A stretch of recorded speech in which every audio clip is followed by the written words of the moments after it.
বন্ধুরা, টাটা বাবাই, আমরা তাড়াতাড়ি চলে আসবো। এখন এবার যাই।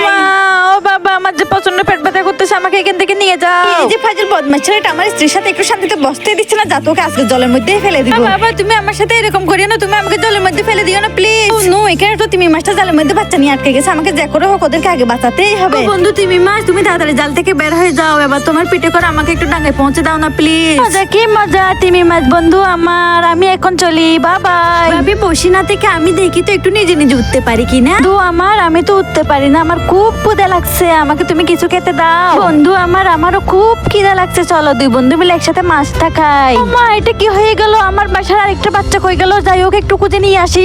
মা, তুমি আবার উড়ার চেষ্টা করো, আমি তোমার পাশে আসছি। মজা কি মজা, আমার মা চলে আসছে। মা, ও মা, তুমি আমার বন্ধুটাকে তোমার পিঠে করে একটু ওর বাসায় পৌঁছে দাও না প্লিজ। মা, তুমি একদম চিন্তা করো না, তোমার বন্ধুকে আমি এক্ষুনি পিঠে করে ওর মায়ের কাছে দিয়ে আসতেছি। ফালতু মহিলা, তোমার আর কোনো কাজ নেই, বারণ করার পরও তুমি ওই বাচ্চাটাকে নিয়ে কান্না করতে থাকো সারাদিন। তুমি আমার বাচ্চার জন্য আমাকে এভাবে মারধর করতেছো। দেখো ইগল বন্ধু আমার দুষ্ট বাবা কিভাবে আমার মাকে টর্চার করে বের হয়ে যাচ্ছে। দাঁড়াও, বুঝেছি মজা বাড়ে, দুষ্টটাকে এখন নদীর জলে চুবিয়ে মারবো। মা দেখো দেখো, ইগল বন্ধু আমাকে তোমার কাছে পৌঁছে দিয়েছে। আমার লুকিটা, আসো মা, আসো, আগে আমার বুকেই আসো তুমি। তোমরা কে কে মায়ের ভালোবাসার অভাব মিস করো, কমেন্ট করে জানিয়ে দাও।